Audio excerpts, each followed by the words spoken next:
Welcome! Today, we are embarking on a magnificent scientific detective story with this explainer. We're going to uncover the hidden rules of the atomic world. You know, the fundamental laws that dictate exactly how matter is built, broken down, and transformed.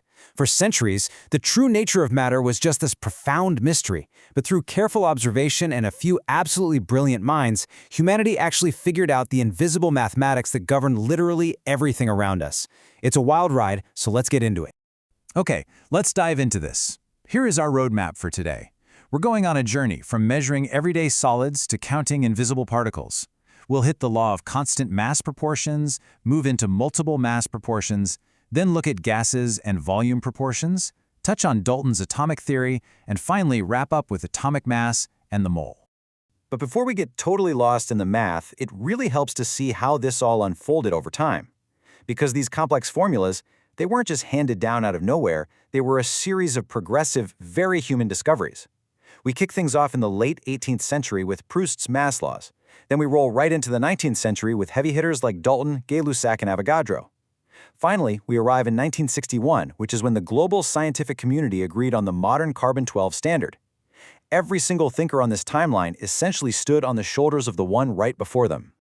All right, Section 1, the law of constant mass proportions. So our first major breakthrough comes from a French scientist named Joseph Proust. Think of it like baking a highly specific cake. If you don't use the exact ratio of flour to sugar, you're not getting that cake. You're getting something else entirely. Well, Proust realized that nature bakes its compounds with an even stricter recipe. He found that when elements form a specific chemical compound, they absolutely always combine in exactly the same mass ratio, no matter how that compound is made or where it's found. And this brilliantly illustrates the concept. If you have a 30-gram sample of nitrogen oxide, it's always going to contain 14 grams of nitrogen and 16 grams of oxygen. That's a ratio of 7 to 8.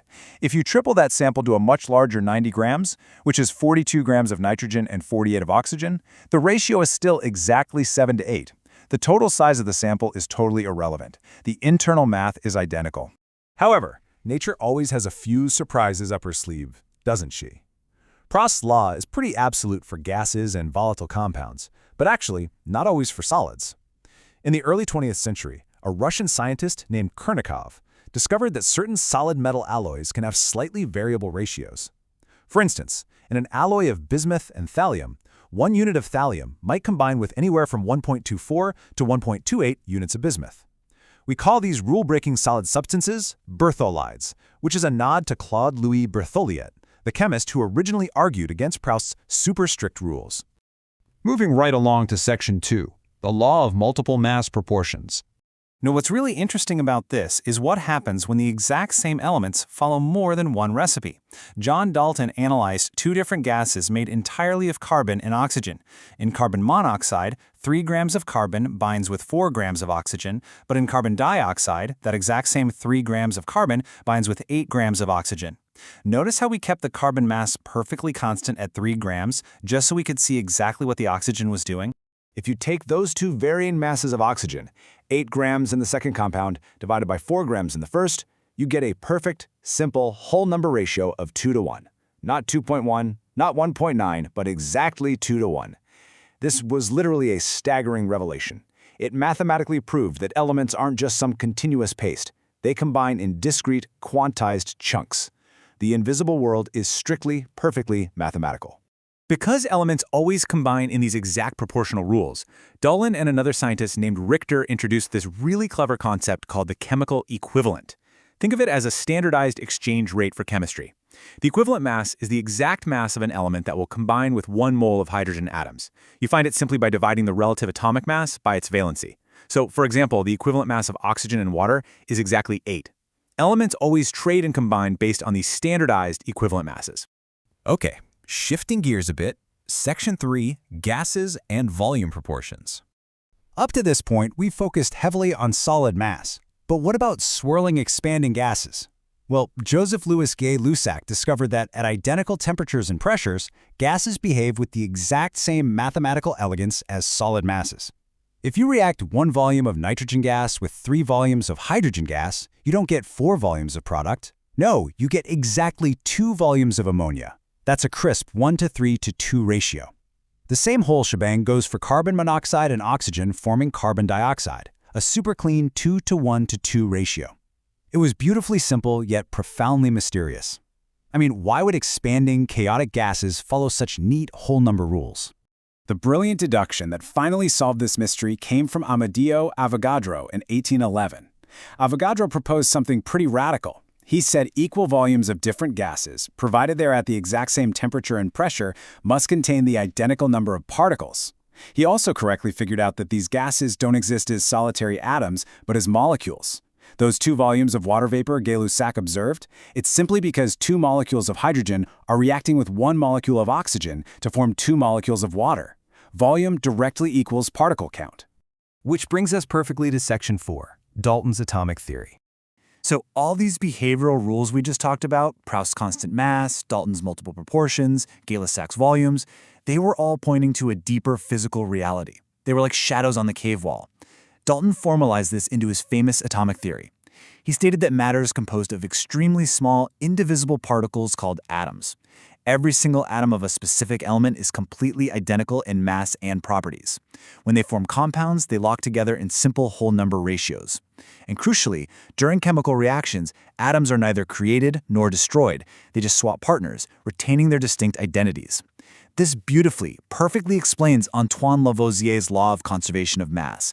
Mass doesn't change because the total number of physical atoms never changes.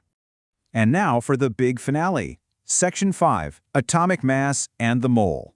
If matter is made of atoms, and atoms are so microscopic we literally can't see them, how can we possibly measure, weigh, and count these invisible building blocks in a lab today? How do we bridge the massive gap between human-scale chemistry and atomic reality? Well, it starts by giving atoms a relative weight.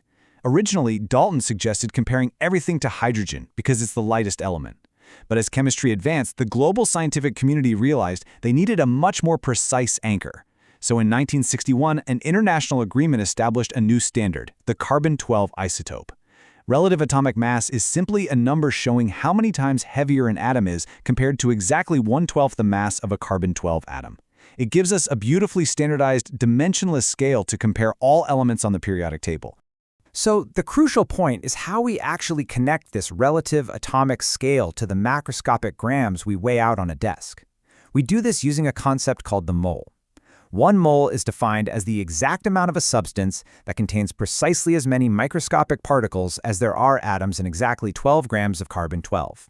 The mole is the ultimate translator. It lets us look at a tiny pile of powder on a scale and know exactly how many invisible atoms are sitting right there.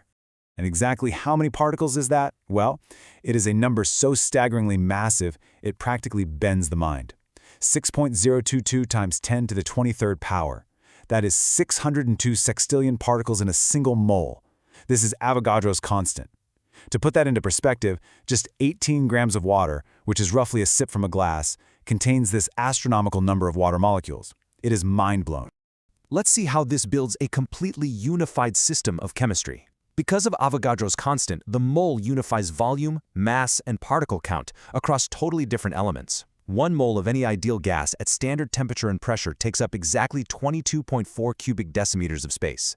1 mole of oxygen gas weighs 32 grams. 1 mole of helium weighs just 4 grams. They have totally different masses, but because they are all 1 mole, they occupy the exact same volume and contain the exact same astronomical 6.022 times 10 to the 23rd number of particles. It is the ultimate unifying metric. Which leaves us with a pretty profound realization. We started by looking at baking recipes for matter and ended up counting sextillions of invisible particles using a completely unified mathematical framework. It really begs the question, how do these strict, beautifully simple, whole number mathematical laws of the invisible atomic world scale up to create the sheer, unpredictable, boundless complexity of the universe we see around us? Thank you for exploring the architecture of matter with me today, and keep questioning the incredible world hidden right in front of your eyes.